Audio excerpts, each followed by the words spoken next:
जय हिंद साथियों, आज तारीख है 4 जनवरी 2023, दिन है गुरुवार। तो चलिए स्टार्ट करते हैं आज का मोस्ट इंपोर्टेंट करंट अफेयर जो भी आपके परीक्षा के दृष्टिकोण से महत्वपूर्ण है। तो सारे क्वेश्चन को हम लोग देख लेंगे। तो चलिए सबसे पहले जानिए, पहला क्वेश्चन है, चर्चा में रहा सुपर ऐप किसके द्वारा लॉन्च किया जाएगा। बहुत चर्चा में बना हुआ है आपका सुपर ऐप, अब सारे ऐप को खत्म कर दिया जाएगा, सिर्फ एक ही रहेगा। उसके बाद पीएम विश्वकर्मा योजना को लागू करने वाला देश का पहला केंद्र शासित राज्य कौन बन गया है। उसके बाद अगला क्वेश्चन, राम मंदिर में 22 जनवरी 2024 को किसके द्वारा बनाई गई मूर्ति को प्राण प्रतिष्ठा में स्थापित किया जाएगा। ठीक है। अगला क्वेश्चन है आपका, भारतीय विदेश मंत्रालय के प्रवक्ता के रूप में किसने पदभार ग्रहण कर लिया है। अगला क्वेश्चन है, राष्ट्रीय युवा पुरस्कार के लिए किसे चुना गया है। जो अभी आपका राष्ट्रीय युवा जो हम लोग मनाते हैं दिवस, उसी के उपलक्ष्य में ये दिया जाता है। अगला क्वेश्चन है, निम्न में से किस देश के अल्पसंख्यकों को सीए सिटीजन अमेंडमेंट एक्ट में शामिल नहीं किया गया है। ठीक है। उसके बाद अगला क्वेश्चन है, किस देश के पूर्व जनरल कासिम सुलेमानी के मजार के पास बम धमाके से 100 से अधिक लोग मारे गए हैं। ठीक है। तो ये सारा क्वेश्चन है, ये सारे क्वेश्चन पे हम लोग बात करेंगे। तो चलिए प्रारंभ करते हैं पहले ही क्वेश्चन से, उसके बाद हम लोग आगे सारी चीज को जानेंगे। तो जानिए क्या बोल रहा है। पहला क्वेश्चन है हम लोग के पास, क्या क्वेश्चन है, चर्चा में रहा सुपर ऐप किसके द्वारा लॉन्च किया जाएगा। ठीक है। तो सुपर ऐप की बात कर रहा है, ये ऐप आपका चर्चा में आ गया है। देखिए ये जो है ना, ये ऐप जो स्टार्ट किया जाएगा, ये बन के तैयार हो गया है, अच्छा खासा इसमें खर्चा आया है और इसको भारतीय रेलवे के द्वारा ये आपका प्रारंभ किया जाएगा। हुआ क्या है, अभी देखिए भारतीय रेलवे ने जो है ना, अभी देखिए भारतीय रेलवे में टिकट बुकिंग के लिए अलग ऐप है, आईआरसीटीसी जो आपका खाना वाना के लिए उसके लिए अलग है, ये ट्रेन का लोकेशन ट्रैकिंग करने के लिए अलग है। तो ये सारा सुविधा इस सुपर ऐप में होगा। ठीक है। जो सुपर ऐप है इसमें एक ही ऐप में आप सारा चीज कर सकते हैं, टिकट बुक कर सकते हैं, खाना मंगा सकते हैं, ट्रेन को ट्रैक कर सकते हैं। ये सारे सुविधा को एक जगह कलेक्ट करके ये नाम रखा गया है सुपर ऐप। आपका बहुत ज्यादा चर्चा में है, ये इस तरह का होगा। ठीक है। देख लीजिए, तो ये भारतीय रेलवे के द्वारा ये प्रारंभ किया जा रहा है आपका। ठीक है। अभी स्टार्ट नहीं किया गया है, आ गया बन उनके तैयार है। इसके बारे में इसका कुछ फ्यूचर है आपको हम बता देते हैं। ये है आपका सुपर ऐप। देखिए सुपर ऐप में टिकट बुक करने, ट्रेनों को ट्रैकिंग करने एवं आईआरसीटीसी की कैटरिंग, फूड ऑन ट्रैक वो अन्य सभी सेवाओं को प्रबंध होगा। भारतीय रेलवे के सुपर ऐप को centre for railway information system यानी CRIS द्वारा डेवलप किया गया। ये तो बात बिल्कुल भी याद रखिएगा। ठीक है। और इसमें कुल 90 करोड़ रुपए की लागत आया है। ठीक है। इसका जो लागत है कितना है, तो क्या कहिएगा, 90 करोड़ रुपया है। ठीक है। किसके द्वारा बनाया गया है, क्या कहिएगा, ये आपका centre for railway information system. ये रेलवे का जो आईटी विभाग है ना, आईटी विभाग को पूरे सारे रेलवे को यही देखता है, centre for railway information system. और ये सारा सुविधा आपका इस सुपर ऐप में किया गया है। ठीक है। एकदम बिल्कुल भी मेरे हिसाब से आप ये बात समझ गए होइएगा। ठीक है। सारा सुविधा है। अब जितना लगभग 12 ऐप अभी काम कर रहा है रेलवे के लिए। ठीक है। 12 ऐप, सारे 12 ऐप को क्या करना है, ये समाप्त कर देना है और ये आपका ये चीज आपका सुपर ऐप लॉन्च किया जाएगा। ठीक है। चलिए आप किसके द्वारा, सिर्फ वो तो आप याद ही रखिएगा, सेंटर फॉर। अब अगला चलते हैं हम लोग, थोड़ा सा रेलवे के बारे में जान लेते हैं। देखिए रेलवे के बारे में सबसे पहले ये जानिए कि अभी हाल फिलहाल में रेलवे से संबंधित आपका 2-3 क्वेश्चन है। रेलवे का जो है विशिष्ट पुरस्कार दिया गया था, अभी हाल फिलहाल में आपको बोले से दिल्ली में आयोजन हो रहा था। ठीक है।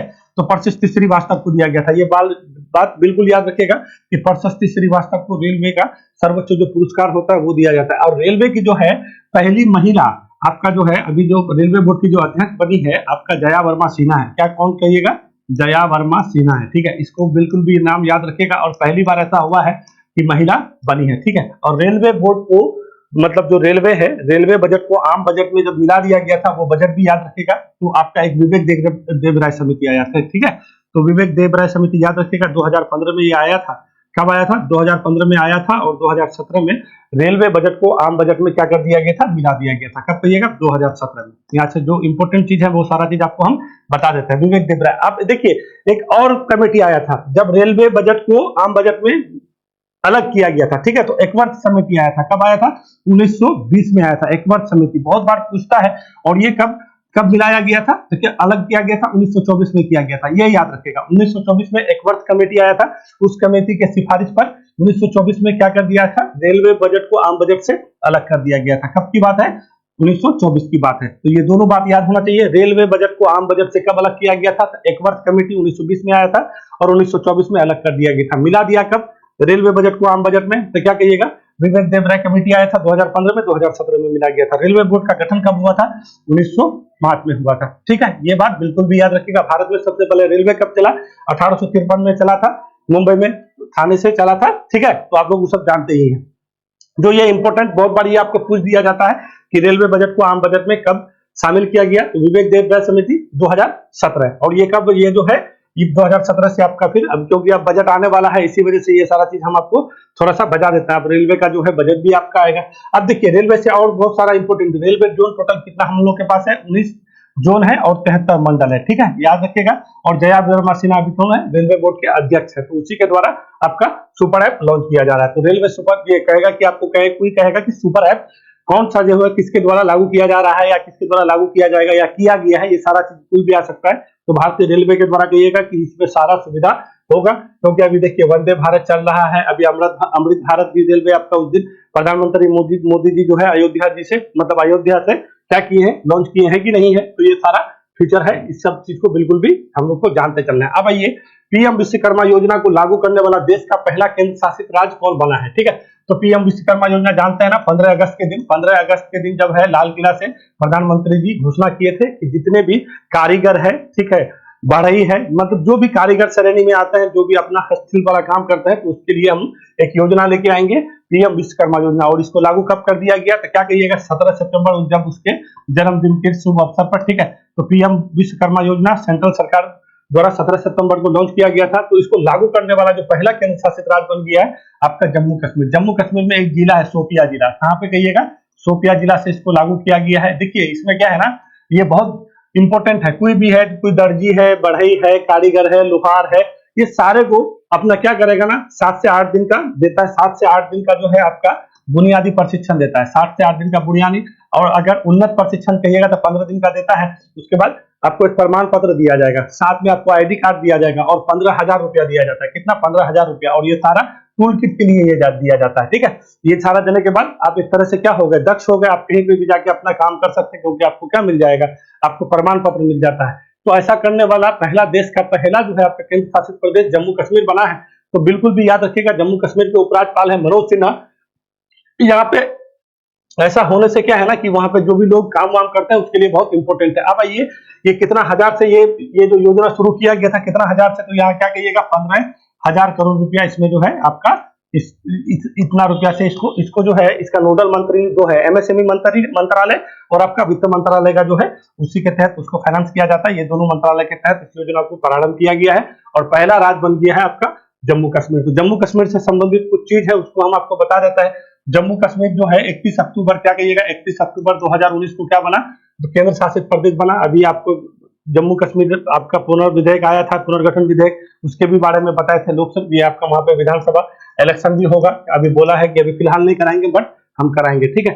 तो जम्मू कश्मीर को और लद्दाख को दो अलग यूनियन टेरिटरी बना दिया कब, 31 अक्टूबर 2019 को, ठीक है। लद्दाख यूनियन टेरिटरी ही रहेगा। लद्दाख के उपराज्यपाल कौन है, बीडी मिश्रा है। तो बीडी मिश्रा को बिल्कुल भी याद रखिएगा, ठीक है। हम लोग को यहाँ से क्वेश्चन पूछ लिया जाता है, बहुत बार पूछ लिया जाता है।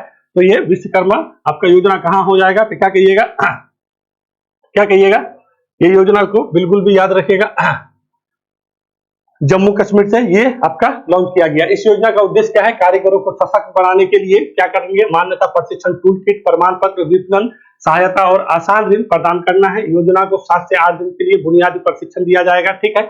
जो आपको हम बताएं, कारीगरों को प्रमाण पत्र भी दिया जाएगा। इसके तहत टूल किट के लिए 15,000 की राशि प्रदान की जाएगी। सूक्ष्म, लघु एवं मध्यम उद्योग मंत्रालय, नारायण राणे है इसका मंत्री, ठीक है। तो इसका नाम को भी याद रखिएगा। एमएसएमई मंत्री कौन है, तो नारायण राणे है, उसी के द्वारा, और वित्त मंत्रालय के तहत ये आपका जो है नोडल एजेंसी की तरह ये काम करता है, ठीक है। तो ऐसा करने वाले कौन हो गए हैं, जम्मू कश्मीर हो गए। तो जम्मू कश्मीर को बिल्कुल भी याद रखना है। जम्मू कश्मीर से संबंधित हम लोग को बहुत बार क्वेश्चन पूछ लिया जाता है। चले आगे चले।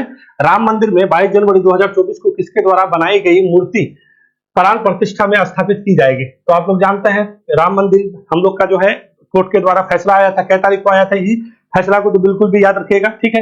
कब तारीख आया था, 9 नवंबर को आया था, याद रखिएगा। 9 नवंबर 2019 को सुप्रीम कोर्ट के 5 जजों के बेंच के द्वारा यह आपका फैसला सुनाया गया था।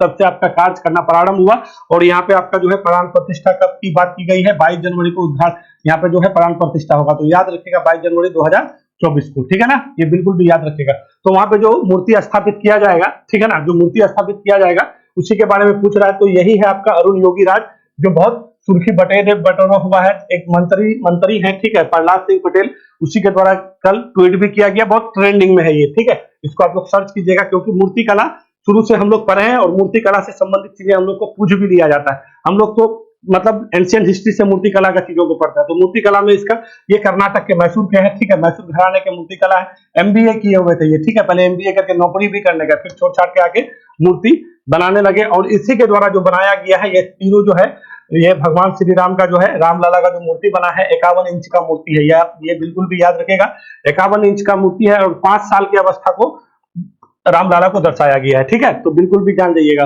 भगवान श्री राम जो है इसके 5 वर्ष की अवस्था को दर्शाया गया है, 51 इंच के तीनों मूर्ति का निर्माण इसी के द्वारा किया, अरुण योगीराज के द्वारा, इसी को प्राण प्रतिष्ठा में शामिल किया जाएगा। अब देखिए अरुण योगीराज, इसके बारे में बिल्कुल भी जानिए, क्वेश्चन डालने का मेरा यही, ये जो है ना आपका जो मूर्ति कला में इसका 2-3 आपका सुभाष चंद्र बोस का 2022 में एक मूर्ति आपको वहां पे आपका लगाया गया इंडिया गेट के पास, ठीक है, तो इसी के द्वारा वो 30 फीट ऊंची मूर्ति थी, ठीक है, 30 फीट ऊंची, बहुत एग्जाम में ये तो पूछ भी चुका है, सुभाष चंद्र बोस का मूर्ति कहाँ पे लगाया गया, तो इंडिया गेट के पास 30 फीट ऊंची मूर्ति थी, और ये मूर्ति इसी के दौरान बनाया गया था, किसके द्वारा, तो अरुण योगीराज के द्वारा। कहाँ के हैं, मैसूर के हैं, कर्नाटक के, मूर्ति कला में इसको महारथी हासिल है, ठीक है। उसके बाद आप हम लोग का जो आदि शंकराचार्य है उसका केदारनाथ में आपका कहाँ पे, केदारनाथ में जो है एक आपका 2021 या 2021 के करीब एक वहां पे मूर्ति का स्थापित किया गया था, वो भी मूर्ति इसी के द्वारा बनाया गया था, ठीक है।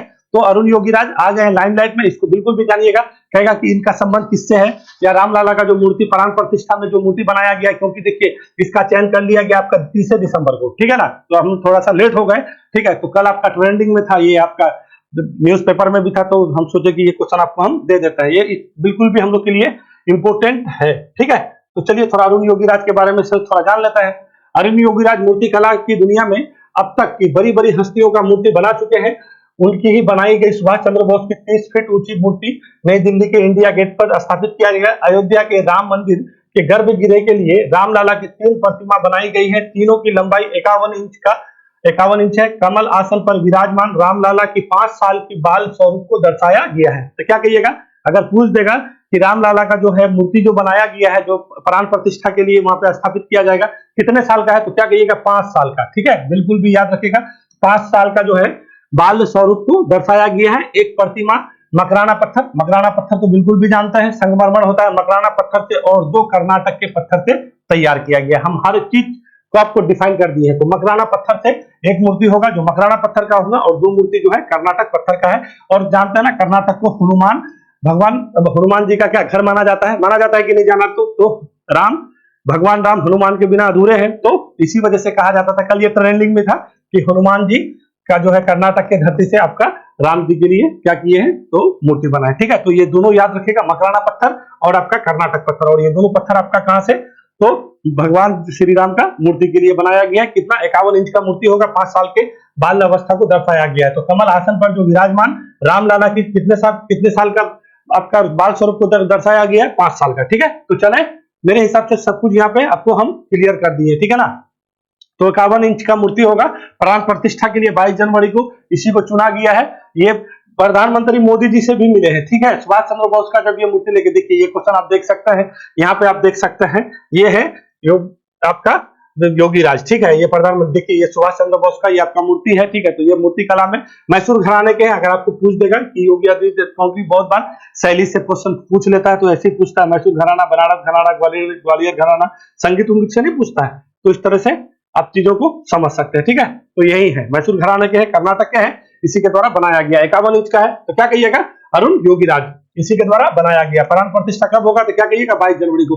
फैसला कब आया था, 9 नवंबर 2019 को। बिल्कुल भी, क्योंकि बहुत विवाद वाला जगह था, ठीक है, और अभी सबके सहयोग से आगे काम हो रहा है, ठीक है।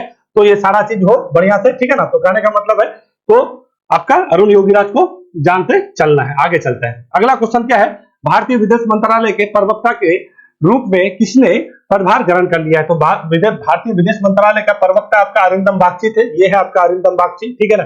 तो अभी क्या हुआ ना, हाल फिलहाल में संयुक्त राष्ट्र का जो है भारत का अस्थायी प्रतिनिधि नियुक्त किया गया, कहां पे, जेनेवा में। तो ये चले गए हैं जेनेवा, और ये घटना आपका कब का है, आपका नवंबर के टाइम का ये जो है घोषणा किया गया था। तो ये आप छोड़ दिए हैं, तो उसी का स्थान कौन लेंगे भैया, ये रणधीर जायसवाल है, और ये वाणिज्य दूतावास में भी काम किए हैं, बहुत एक्सपीरियंस आदमी है, ठीक है। आपका अमेरिका के न्यूयॉर्क में वाणिज्य दूतावास है ना, वहीं पे काम किए हैं। हम लोग का भारत का, तो इसी को दे दिया गया विदेश मंत्रालय का प्रवक्ता का पद। देखिए विदेश मंत्री का 2-3 चीज होता है, एक विदेश सचिव होता है, ठीक है, विदेश सचिव होता है। तो विनय मोहन क्वात्रा जो है, विनय मोहन क्वात्रा है, विनय मोहन, ये बिल्कुल भी याद रखिएगा, ठीक है, विनय मोहन क्वात्रा है, ये विनय मोहन क्वात्रा जी है जो है, ये क्या है, विदेश सचिव है, ठीक है। और विदेश मंत्री तो जानते हैं जयशंकर जी है हमारे, ठीक है, सदाबहार आदमी। उसके बाद विदेश मंत्रालय के प्रवक्ता थे पहले अरिंदम बागची, इसी के स्थान पर आपका कौन आ गए, रणधीर जायसवाल आ गए, ठीक है। तो बिल्कुल भी इंपॉर्टेंट है, क्योंकि विदेश नीति की सारा चीज, कोई भी अगर बयान जारी करना होता है तो विदेश मंत्रालय के प्रवक्ता के ही द्वारा जारी किया जाता है। तो क्वेश्चन क्या है, विदेश मंत्रालय का पदभार, ये प्रवक्ता का पदभार किसने संभाल लिया, तो क्या ये हो जाएगा, श्री जायसवाल अरिंदम बागची का स्थान लेंगे, जिन्हें जेनेवा में संयुक्त राष्ट्र भारत का प्रतिनिधि नियुक्त किया गया है। जिन्हें का कहने का मतलब यह है अरिंदम बागची को। अब देखिए एक होता है ना आपका जो है न्यूयॉर्क में जो है हम लोग का महासभा है, वहां का अस्थायी प्रतिनिधित्व किसको, तो रुचिरा कंबोज है। वहां पे अगर आपको अमेरिका में पूछेगा कि कौन है संयुक्त राष्ट्र का मतलब भारत की तरफ से नियुक्त किया गया है, तो रुचिरा कंबोज है। और जेनेवा में होगा तो अरिंदम बागची हो जाएगा। प्रवक्ता हो जाएंगे तो कौन हो जाएंगे, ये हो जाएंगे। ये कौन है भैया, तो ये है आपका रणधीर जायसवाल जी, बिल्कुल भी याद रखिएगा। यहाँ से देखिए इस तरह का जो इंपोर्टेंट क्वेश्चन है हम वो सारा चीज आपको बताते चलते हैं। क्वेश्चन मिसिंग हो गया था, टाइपिंग नहीं हो पाया है, इसी वजह से हम लिख दिए, ठीक है। ये क्वेश्चन क्या है, ये क्वेश्चन को बिल्कुल भी जानिए, ये क्वेश्चन इंपॉर्टेंट है। राष्ट्रीय युवा पुरस्कार के लिए किसे चुना गया है, देखिए हम लोग के जो है स्वामी विवेकानंद के जो जयंती होता है उसी के शुभ अवसर पर, मतलब उसी के जयंती के अवसर पर 12 जनवरी को हम लोग क्या मनाते हैं, क्या कहिएगा, राष्ट्रीय युवा दिवस मनाते हैं।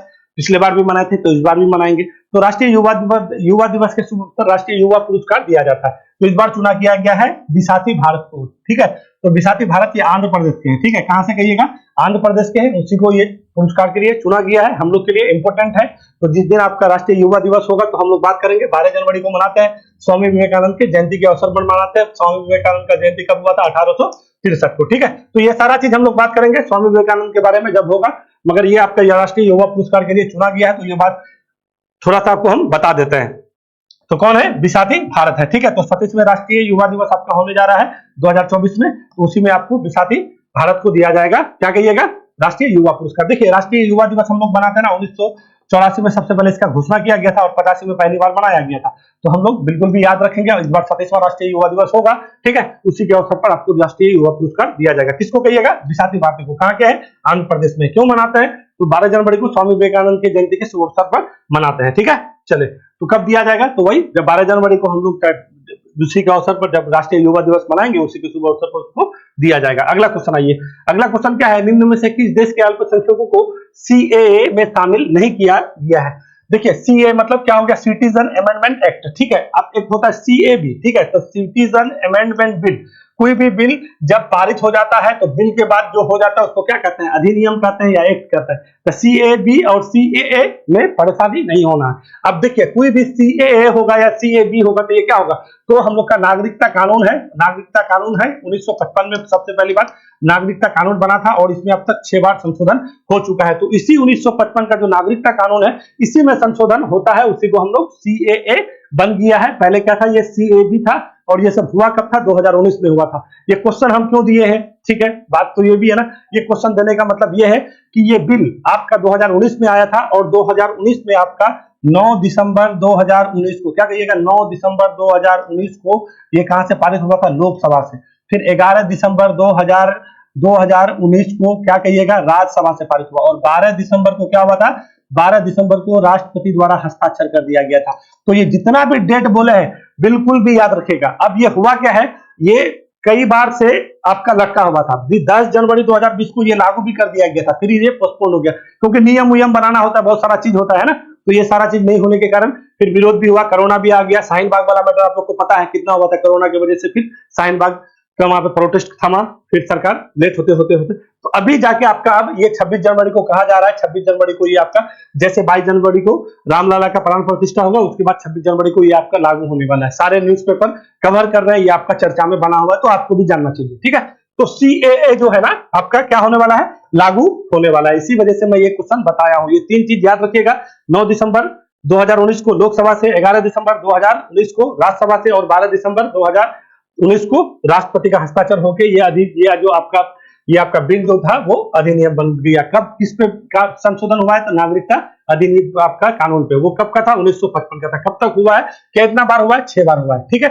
चले अब थोड़ा सा आपको यहाँ पे कुछ समझाते हैं, पहले क्वेश्चन ले लेते हैं फिर हम लोग बात करेंगे। तो क्या बोलता है, सीएए में शामिल नहीं किया गया। तो सीएए में शामिल कौन नहीं किया गया, मेन तो बात यही है ना, क्योंकि प्रोटेस्ट हुआ है, इतना सारा चीज है, लागू होने जा रहा है, सब कुछ कवर कर रहा है, तो हम लोग को भी जानना जरूरी है, एग्जाम में ऐसे क्वेश्चन पूछ लेता है। तो पाकिस्तान के अल्पसंख्यक इसमें शामिल है, अफगानिस्तान के अल्पसंख्यक शामिल है, बांग्लादेश के अल्पसंख्यक शामिल है और म्यांमार के अल्पसंख्यक शामिल नहीं है। तो क्वेश्चन हम लोग का कौन सा बन जाएगा, यही आंसर आपका बन जाएगा, क्योंकि क्वेश्चन पूछ रहा है निम्न से किस देश के अल्पसंख्यक को सीएए में शामिल नहीं किया गया है, तो म्यांमार। पहले अल्पसंख्यक और बहुसंख्यक समझ लीजिए, फिर आगे चलते हैं। बहुत आदमी का क्वेश्चन होगा कि ये मतलब क्या हुआ, कहने का मतलब ये होता है कि कोई भी अल्पसंख्यक या बहुसंख्यक के बारे में संविधान में कहीं पे भी कोई बात नहीं आता है। ये सारा बात हम लोग तब कहते हैं जब सुप्रीम कोर्ट के द्वारा जब कोई फैसला आता है, उस फैसला में जब बात रखा जाता है, उसी के हिसाब से हम लोग ये सब चीज बात करते हैं, ठीक है। ये संविधान में कहीं पे भी अल्पसंख्यक बहुसंख्यक कहीं नहीं है, ठीक है। तो अल्पसंख्यक क्या होता है, मान लीजिए ये देश है, इस देश में कई तरह के लोग रहते हैं, ठीक है। सबसे पहले मान लीजिए कि आपका हिंदू है, मुस्लिम है, ईसाई है, पारसी है, सिख है, बौद्ध है, जैन है, बहुत सारे लोग हैं, ठीक है। तो जिसका 50% से अधिक जिसका माना जाता है तो वो बहुसंख्यक कहलाता है, जो 50% से कम माना जाता है वो अल्पसंख्यक कहलाता है, ठीक है। तो आप 50% से कम 0.1 भी हो सकता है, 50% से कम 49%, 48% भी हो सकता है कि नहीं है। तो इसी को हम लोग क्या कहते हैं, बहुसंख्यक और अल्पसंख्यक। तो ये बिल, ये बात समझ गया ना। चलिए अब ये बिल क्या है ना, ये बिल में संशोधन जो हुआ था, उसमें 1955 के नागरिकता कानून पे बिल संशोधन हुआ। ये संशोधन क्या हुआ था, इसमें कहा गया ना कि इन सारे देश यानी पाकिस्तान, अफगानिस्तान और बांग्लादेश, इन सारे देश में जो आपका अल्पसंख्यक है, ठीक है, तो अल्पसंख्यक जो धार्मिक आधार पे खास के कहा गया कि धार्मिक आधार पर अगर किसी के साथ उत्पीड़न होता है, इन सारे देश अल्पसंख्यक मुस्लिम को छोड़ के, क्या कहिएगा, मुस्लिम को छोड़ के, क्योंकि मुस्लिम तो वहां पे बहुसंख्यक है, पाकिस्तान में बहुसंख्यक है, अफगानिस्तान में भी बहुसंख्यक है और बांग्लादेश में बहुसंख्यक है, तो मुस्लिम तो ऐसे ही खत्म हो गया। तो इन सारे देश में अल्पसंख्यक जो धार्मिक उत्पीड़न होता है, वो व्यक्ति अगर भारत में क्या कहिएगा 1971 से लेके 31 दिसंबर 2014 तक के बीच अगर 5 साल तक यहाँ पे रहा है, ठीक है, तो उसको नागरिकता दिया जाएगा। बात एकदम बिल्कुल क्लियर है। क्या कहिएगा, इन सब देशों का जो अल्पसंख्यक नागरिक है वो क्या 1971 से, क्योंकि 1971 में बांग्लादेश आपका आजाद हुआ था, बांग्लादेश आजादी से पहले का कोई बात नहीं, उधर का कोई बात ही नहीं है। 1971 से लेके 31 दिसंबर 2014 तक अगर कोई भी इन सब देशों में जो अल्पसंख्यक लोग हैं, और वो 6 को आपको बताता है, वो लोग अगर यहाँ पे भारत में रह रहा है, उसके पास कोई पासपोर्ट नहीं है, कोई दस्तावेज नहीं है, तो उसको क्या कर दिया जाएगा, नागरिकता दिया जाएगा, मुस्लिम को छोड़ के। समझ गए बात, यही है इस बिल में। और इस बिल में कोई भी जो भारत के मुस्लिम लोग हैं उसके लिए इसमें कोई भी बात नहीं है कि उसका नागरिकता छीन लिया जाएगा, उसका कुछ किया जाएगा, तो वो आपका जो है जब बताएंगे आपको रजिस्टर वाला, तो वो अलग चीज है। ये सीए बिल में यही है, ठीक है। और इसमें क्या क्या कहा गया था, 2-3 चीज इसमें आप याद रखिएगा कि धार्मिक उत्पीड़न हुआ था, और 6 अल्पसंख्यक होगा, ये 6 अल्पसंख्यक कौन कौन है, तो इसको बिल्कुल भी याद रखिएगा। सबसे पहले आपका क्या हो गया, हिंदू हो गया, ठीक है, उसके बाद क्या कहिएगा, ईसाई हो गया, उसके बाद क्या कहिएगा, सिख हो गया, फिर पारसी हो गया, फिर बौद्ध हो गया, फिर जैन हो गया। ये 6 अल्पसंख्यक है। इन 6 अल्पसंख्यक इन 3 देशों में, अगर इन 3 देशों के नागरिक 1971 से लेकर 31 दिसंबर 2014 के बीच अगर भारत में रह रहा है, कम से कम 5 साल तक अगर वो रहा हो यहाँ पे, तो उसको क्या कर दिया जाएगा, ऑनलाइन के माध्यम से अब सरकार नियम लागू करने जा रही है, ऑनलाइन के माध्यम से आप वहां पे अप्लाई कीजिए और आपको नागरिकता दे दिया जाएगा। इसके अलावा अगर कोई दूसरा हो तो वो नहीं होगा। अब देखिए, कोई दूसरा देश के जो नागरिक भारत में, कम से कम उसको 11 साल रहना पड़ेगा। कितना साल रहना पड़ेगा, 11 साल रहना पड़ेगा। तो आपको हम बताएंगे ये कहानी। देखिए, हम लोग का भारत के संविधान में ना, भारत के संविधान में भाग 2 है, जो 5 से लेकर 11 तक ये अनुच्छेद दिया गया है, और इसी में आपका नागरिकता के बारे में कहा गया। और 11 अनुच्छेद में क्या कहा गया है कि संसद नागरिकता पर कानून बना सकता है, आर्टिकल 11। और इसी आर्टिकल 11 के हवाले से आपका सीए में आपका क्या हुआ था, संशोधन हुआ था, क्योंकि ये शक्ति देता है संसद को कि आप कानून पर संशोधन कर सकते हैं। तो बिल्कुल भी याद रखिएगा, 5 नागरिकता के बारे में कहता है, 6 अनुच्छेद आपका क्या कहता है, जो पाकिस्तान यानी जो उधर के लोग इधर आ गए, ठीक है, नहीं समझे, कहने का मतलब है जो पाकिस्तानी लोग, मतलब ये कहने का मतलब है जब हम लोग आजाद हुए, आजादी के बाद पाकिस्तान के लोग जो यहाँ पे भारत में आ गए, उसकी नागरिकता की बात कहा गया है। 7 में भारतीय जो पाकिस्तान चले गए फिर वहां से लौट के आए, उसमें कहा गया है। 8 में जो आपका 5 प्रकार के नागरिकता दिया जाता है, उसके बारे में कहा गया है, ठीक है ना। तो ये बिल्कुल भी 9 में जो है आपका क्या कहा गया है, कोई भी स्वेच्छा से जो है अपना छोड़ सकता है ना, कि कोई भी आदमी दूसरे देश का सिटीजन ले लिया तो वो छूट गया उसका नागरिकता। 10 अनुच्छेद में ये कहा गया है कि आपका नागरिकता पर आपका जो है रक्षा करने का दायित्व होगा, और 11वां पे तो आपको बता ही दी है। तो ये सारा चीज है, हम पॉलिटी नहीं पढ़ा रहे हैं आपको, मोटा मोटी अगर आप पढ़ रहे हैं तो आपको सारा चीज ब्रेन में आ गया होगा, ठीक है। तो ये सारा चीज आपका इस बिल में है और ये बिल आपका होने वाला है लागू। तो ये दो तीन ये चीज याद कीजिएगा, 9 दिसंबर, 11 दिसंबर और 12 दिसंबर, और सीए आपका आ चुका है, ठीक है। तो ये कौन सा हो जाएगा, म्यांमार। तो यहाँ पे ना विरोध होने का कारण क्या है ना, रोहिंग्या मुस्लिम है। जब अल्पसंख्यक, अब जैसे म्यांमार जाइएगा तो म्यांमार में क्या है ना कि आपका वहां पे मुस्लिम क्या है, अल्पसंख्यक है कि नहीं है। तो वहां पे बहुत लोग ज्यादा रहते हैं म्यांमार में। तो देखिए रोहिंग्या मुस्लिम के साथ बहुत ज्यादा अत्याचार हो रहा है, तो लोग भारत में आ गए। तो लोगों का प्रोटेस्ट करने का जो मतलब था, उसका मतलब यही था कि आप जब बोल रहे हैं तो आप तिब्बत के लोग को भी दीजिए, वहां पे भी तो अल्पसंख्यक लोग हैं, उसके साथ अत्याचार हो रहा है। म्यांमार में भी मुस्लिम लोग जो रोहिंग्या है उसके साथ भी अत्याचार हो रहा है। तो जहां के भी अल्पसंख्यक है, सारे अल्पसंख्यक को आप अधिकार दीजिए। तो आप कुछ ही सिलेक्टेड, आपका श्रीलंका में भी कुछ अल्पसंख्यक है, उसके साथ भी तमिल लोग के साथ वहां पे अत्याचार होता है, आपको उसको भी देना चाहिए, ठीक है। तो वो ना देकर के आप स्पेशल कर दिए, 6 कैटेगरी का कर दिए और 3 ही देश का कर दिए। तो ये चीज गलत है। इसी पे मैं प्रोटेस्ट हो रहा था, इसी प्रोटेस्ट को लेकर फिर बीच में आ गया कोरोना, आपका कुछ हो नहीं पाया। तो यही आपका नियम कानून, बढ़िया से बात समझ जाइए। नहीं समझे तो फिर एक बार फिर पीछे कीजिए, फिर आगे कीजिए, बात समझ जाइएगा। अब आइए 1971 से 31 दिसंबर 2014 तक 3 देशों के अल्पसंख्यक में जो भारत में कम से कम 5 वर्ष तक क्या हो रहा हो। देखिए भारत का नागरिकता लेने के लिए कम से कम आपको 14 साल में 11 साल भारत में रहना पड़ेगा। मगर इस बिल में इन 3 देशों के अल्पसंख्यक, इस 6 समुदायों के लिए ये कहानी कहा गया, ठीक है। याद रखिएगा, इन 3 देशों में पाकिस्तान, अफगानिस्तान, बांग्लादेश के अल्पसंख्यक, ये 6 अल्पसंख्यक जो बोले आपको, हिंदू, बौद्ध, जैन, ईसाई, सिख, पारसी, ये सारे 6 के लिए कम से कम 5 साल नहीं तो, और अदर देश का अगर कोई भी आदमी भारत में रहता तो कम से कम 14 वर्षों में उसको 11 साल भारत में रहना पड़ेगा, ठीक है। और नागरिकता खत्म कब हो जाएगा, अगर 7 साल से कोई भी व्यक्ति अपना देश से बाहर है तो उसका नागरिकता समाप्त मान लिया जाएगा, ठीक है। तो ये 2-3 चीज याद रखना है। तो 5 वर्षों तक रहा हो उसे नागरिकता प्रदान की जाएगी। नागरिक जो है संभावित 26 जनवरी 2024 को नागरिकता के लिए ऑनलाइन आवेदन दे सकते हैं। देखिए ये हुआ क्या है, आपका ANI एक समाचार न्यूज, उसी से हम हमारा सारा चीज आप जो भी चीज पढ़ाते हैं, अगर वहां पे भी जाइएगा तो आपको मेरा सारा चीज दिख जाएगा। ANI से ही ना, ANI को जो है आपका गृह मंत्रालय के एक बड़े अधिकारी है, उसी के द्वारा सूचना दिया गया है। तो ये आपका खबर बन के आ गया है। तो खबर जानते हैं, मीडिया वाले ज्यादा हवा देता है, ठीक है ना। ये सब जो है अलवल मीडिया वाले हैं, तो वो सारा चीज को हल्ला कर रहे हैं, फलाना ढिमकाना, जबकि विरोध करने का कोई तर्क ही नहीं है, काहे का विरोध है, ठीक है। तो वही कुछ लोग हैं, इसी को लेकर के ये सारा चीज आपका बना हुआ चर्चा में। आगे चलते हैं। अगला क्वेश्चन क्या है, किस देश के पूर्व जनरल कासिम सुलेमानी के मजार के पास क्या है, बम धमाका से 100 से अधिक क्या हो गया, लोग मारे गए। कल रात का खबर है, ये आपका कल शाम का घटना है, लगभग 6:30-7 बजे का, ठीक है। तो ये है जनरल सुलेमानी। ये जनरल सुलेमानी का मृत्यु 2020 में हुआ था। कहां पे हुआ था, तो इराक है ना, इराक के बगदाद में एयरपोर्ट जा रहा था, तो अमेरिका के द्वारा इसको मरवा दिया गया था। तो इसी सुलेमानी का 4वीं बरसी चल रहा था, और 4वीं बरसी में जब कोई भी व्यक्ति जब ऐसे शहीद हो जाता है, ठीक है, इन लोग के हिसाब से, तो वहां पे उन लोग का मजार बनाया जाता है। मजार के पास बरसी में क्या होता है ना, एक तरह से आपका कोई एक समारोह होता है। तो इसी समारोह में 4वीं बरसी समारोह हो रहा था जनरल सुलेमानी का, और इसी मजार में क्या हो गया, बम धमाका हो गया। कम से कम आपको बताइए, बढ़ भी सकता है। हम तो रात तक जब क्वेश्चन बना रहे थे तब का है 103 हो गया था। तो 100 से अधिक लोग मारे गए हैं, और ये कहां के हैं, ईरान के हैं, ठीक है।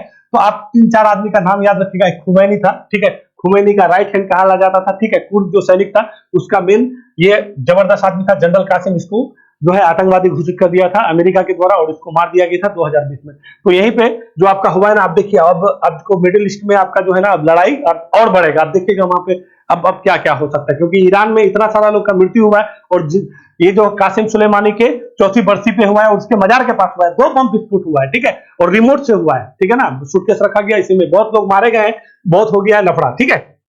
तो इसको बिल्कुल भी याद रखिएगा। तो चलिए, हम लोग को वहां पे क्या हुआ है नहीं हुआ वो नहीं जानना है। अगर हम लोग के लिए इंपॉर्टेंट है, हम लोग को परीक्षा में क्या पूछता है, देखिए परीक्षा में पूछेगा यहाँ से संबंधित क्वेश्चन। तो चलिए हम लोग यहाँ पे यहीं पे आता है, तो चलिए आते हैं ईरान। तो ईरान का राजधानी कहाँ है, तो क्या कहिएगा, ईरान का राजधानी तेहरान है। यहाँ के राष्ट्रपति कौन है, तो क्या कहिएगा, ये आपका कौन है भैया, इब्राहिम रईसी है। कौन है, इब्राहिम रईसी, ठीक है। इब्राहिम रईसी को याद रखिएगा, क्योंकि जब से जो है ना आपका कहाँ पे आपका फिलिस्तीन और इजराइल के बीच लड़ाई हो रहा है, तब से ईरान लाइमलाइट में बना हुआ है, क्योंकि हौती लोग को भी सपोर्ट ईरान वाले ही करते हैं। और यही कि इसका देखो, तो यही है इसका केरमान सर, कहाँ पे देख लीजिए केमरान सर कहाँ है आपका। अभी चौहद्दी हम बताते हैं ईरान का, सिर्फ केमरान को जान लीजिएगा। यहाँ पे है केमरान, यहीं पे था आपका क्या मजार, और इसी मजार में आपका हुआ है बम विस्फोट। क्यों, सुलेमानी जनरल थे, ठीक है, कुर्द सेना के मेन आदमी थे, उसी के यहाँ पे 100 लोग का मृत्यु हो गया। तो चलिए थोड़ा ईरान के से संबंधित हम लोग चीज देखें। सबसे पहले ये जानिए कि ईरान का साथ कौन कौन बॉर्डर साझा करता है। तो सबसे पहले पाकिस्तान करता है,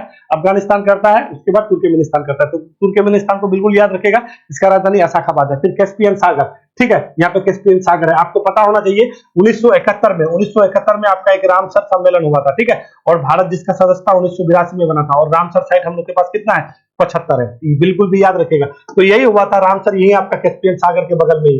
तो कैस्पियन सागर से जो है सीमा साझा करता है, जिसमें हम लोग आर्द्र नहीं बनाते, आर्द्र भूमि दिवस 2 फरवरी को बनाते हैं। कब बनाते हैं, 2 फरवरी को बनाते हैं, ठीक है। तो यही 1971। चलिए आगे बढ़ते हैं। तो ये आपका कौन हो गया, क्या कहिएगा, कैस्पियन सागर। फिर आइएगा अजरबैजान, अजरबैजान का राजधानी बाकू है, यहाँ पे अक्सर आपका सब कुछ होता रहता है, ठीक है। तो चले आगे चलते हैं। फिर आइए आगे तुर्की का राजधानी अंकारा है। फिर आइएगा तो आप आगे चलिएगा, ये आपका इराक है, ठीक है। तो इतना सारा देश से ये बॉर्डर सीमा साझा करता है। क्या कहिएगा, सबसे पहले इराक, तुर्की, अजरबैजान, तुर्कमेनिस्तान, अफगानिस्तान और पाकिस्तान, और ये जो है आपका फारस की खाड़ी है, ठीक है। फिर आइएगा हार्मुज जल संधि है। तो ये बिल्कुल भी बहुत बार ईरान से आपका बहुत एग्जाम में पूछ लिया है, ठीक है, कि कौन सा देश सीमा साझा नहीं। थोड़ा कॉम्प्लिकेटेड है, आपको समझने में थोड़ा दिक्कत होगा, मगर एक तरफ से देखते चलिएगा तो आपको दिक्कत नहीं होगा। पाकिस्तान, अफगानिस्तान, तुर्कमेनिस्तान, ये तीन तो निचकों के नीचे में पाकिस्तान है। पाकिस्तान का इधर से भी आपका अरब सागर से भी सीमा साझा करता है, ये भी करता है। तो ये तो आपको याद रहेगा, ठीक है। हमेशा बंदर अब्बास हमेशा लाइमलाइट में रहता है, चबाड़ बंदर का हमेशा लाइमलाइट में रहता है कि नहीं, तो ये तो पता ही होगा।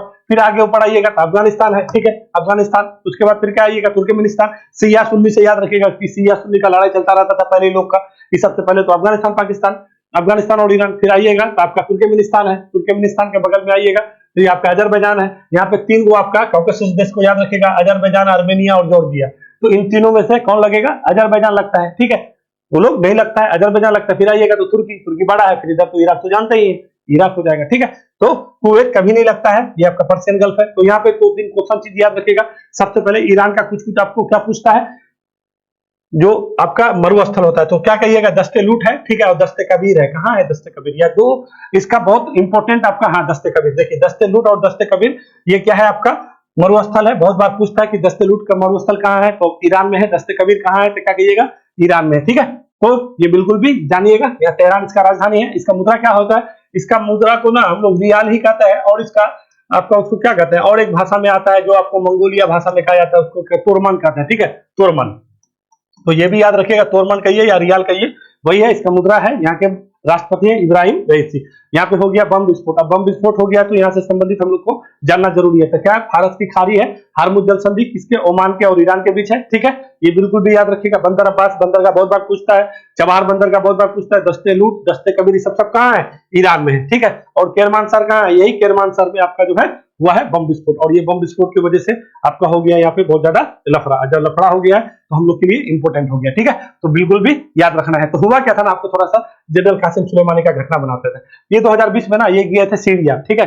सीरिया से निकले, फिर वो चुपे चाप चले गए कहाँ पे, इराक के वो होता है ना एयरपोर्ट, तो वहां पे जासूसी किया गया, ठीक है। फिलिस्तीन, ये आपका इजराइल और यूएसए एकदम पीछे पड़ा हुआ था उसका, ठीक है। बहुत खतरनाक आदमी माना जाता है, याद रखिएगा इसका जन्म। ये आपका 2-3 आदमी का नाम ईरान का बिल्कुल भी सुलेमानी है, ठीक है। और अभी आपको जो एगो नाम बोले हैं उसका नाम हम बार बार भूल जाते हैं वो, ठीक है। ये लोग जो है ना राइट हैंड माना जाता है, ईरान का सत्ता ये लोग के हाथ में रहता है। तो इसको क्या कर दिया ना, वहां पे ड्रोन से हमला कर दिया गया और इसका मृत्यु हो गया था बहुत ज्यादा। तभी से कोई लोग और भड़के हुआ है, ठीक है ना। तो ईरान तो वही इराक के आपका हुआ था, इराक के बगदाद में, ठीक है। तो यह हो गया आपका सीरिया में गया हुआ था। अब फिलिस्तीन के बीच तो लड़ाई चल ही रहा है। यहाँ पे भी आपका कहा जाता है कि फिलिस्तीन का एक जो हमास का जो मेन लीडर है उसका भी मृत्यु हो गया है। कल आपका ये बात आ रहा था निकल करके। अब देखिए, तो हम लोग को सब नहीं जानना है क्योंकि वो हम लोग के लिए इंपोर्टेंट अभी नहीं है। तो ईरानी जनरल कासिम सुलेमानी के 4थी बरसी पर आपका बम धमाका हो गया। ये बम धमाका ईरान के केरमन शहर में हुआ है। जनरल सुलेमानी को 4थी बरसी के समारोह में ये घटना घटा है, ठीक है। तो जो आपका नेशनल इंटरनेशनल मीडिया में जो बड़ी न्यूज बन के आता है और हम लोग की परीक्षा की दृष्टि से इंपोर्टेंट होता है, मैं वो सारा बात आपको बता देता हूं जिससे आपको दिक्कत नहीं हो। तो ये सुपर ऐप याद रखना है, ये सिटीजनशिप